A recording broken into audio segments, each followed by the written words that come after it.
Good day, everyone. Rimber here with a Bible reaction video.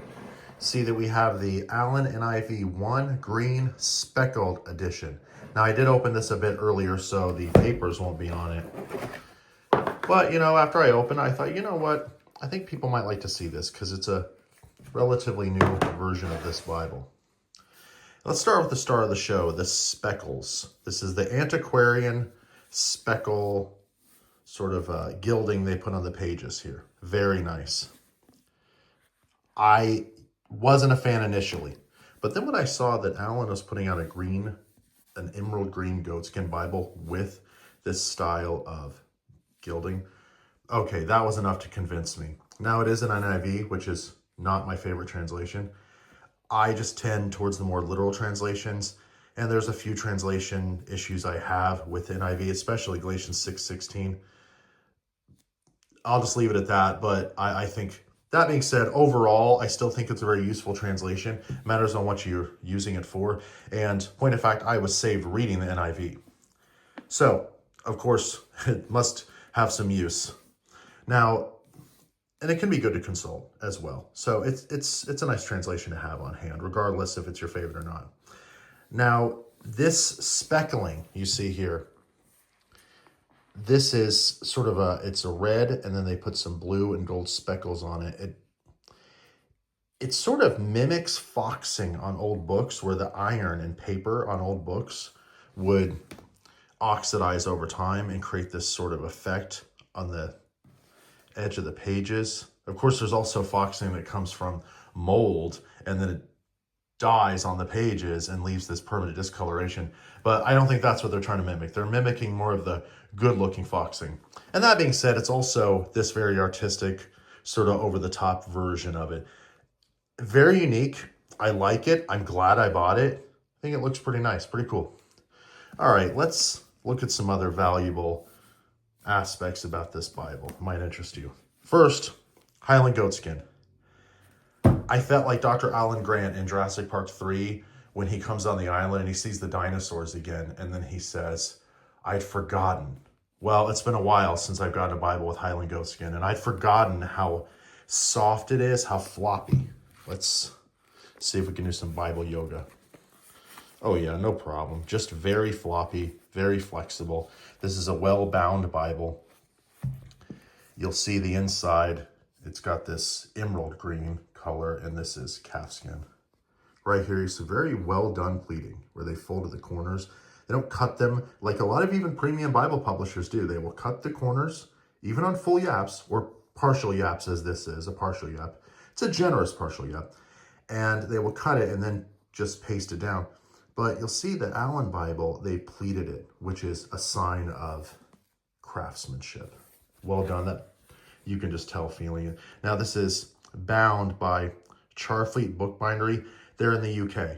So this book block is a Chinese book block. It's an NIV UK book block. So it uses anglicized spellings. So for example, Savior will have a U, baptize will have an S instead of a Z. Not a big change, but it's kind of nice. This is the only NIV UK Bible I have, so I appreciate it. Now, like I was saying, this is a Chinese book block, but the paper, it feels high quality. It's a 30 GSM. There's not much bleed through for how thin it is. It feels good. And then it's very readable. There is ghosting, but in any paper this thin, you're going to have some. But there's line matching. I find it very readable, so you may not. Now, you'll see that it's got the classic 2-column, and then it has center column references, which it uses these dots right here instead of a line. I like that. It's visually appealing. It looks a little bit different. So I like the book block. It's got a short concordance. Now, it does have some maps as well. It shouldn't matter, but I don't know if I like the yellow color of these. Oh, see, right there. It's little things like this. Palestine, the time of Jesus. There was no Palestine in the time of Jesus, point of fact.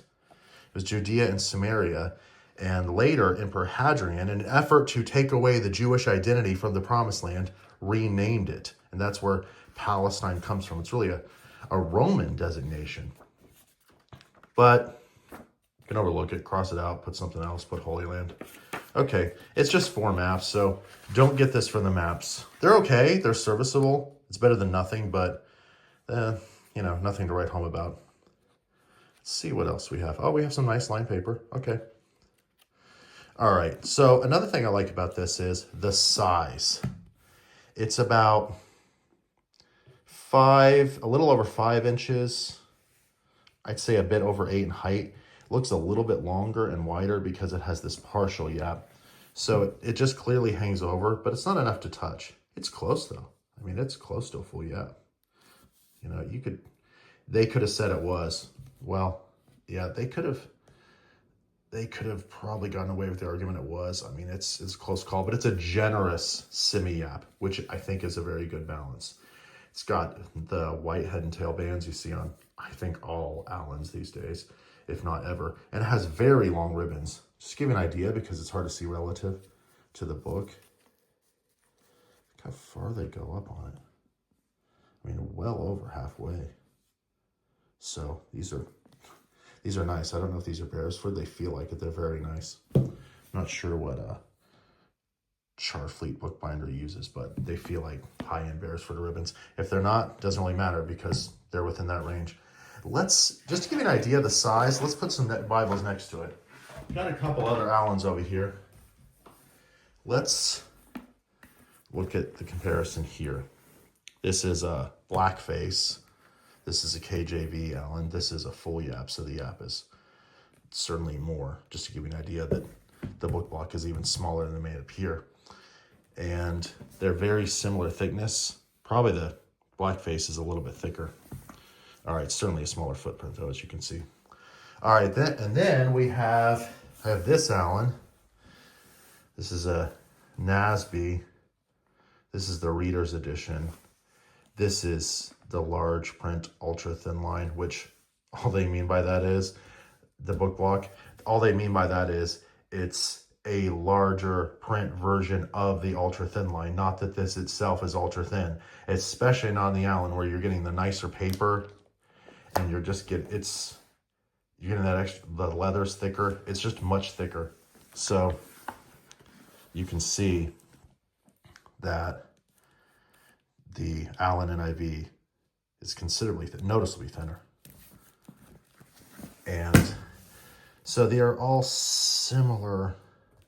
Okay, all similar, just sort of stack height. But this is thickest. This is probably second. This is third. But the footprint, you'll see that this is right in the middle. And that's what it feels like. This feels like a nice medium size, very wieldy. It's cool to take around just because that has those noticeable edges that I think will wear really well. All right, that was good. Let's compare it to a couple other Bibles you may have in case you're not aware of the size of these Allans. You never handled them. All right, here is a Clarion right next to it. Clarion's, of course, going to be thicker, just to give you an idea. But certainly a smaller footprint. Okay, and let's grab something else. How about this? This is a Schuyler ESV personal size Quintel. It's the new Quintel, so it's got a bigger book block. These are actually, now that I look at these are very similar. Now, this is a full yap, the Schuyler. It's in this Tuscany calfskin. Wow, it's fairly comparable in size. And, you know, they consider this a personal size. So this is within a personal size range, I would say. All right. Well, I hope that this has been helpful to you. If just this is something you're interested in, or you just enjoy seeing a nice Bible, which I certainly do. Please be blessed and go in peace. Thank you for watching.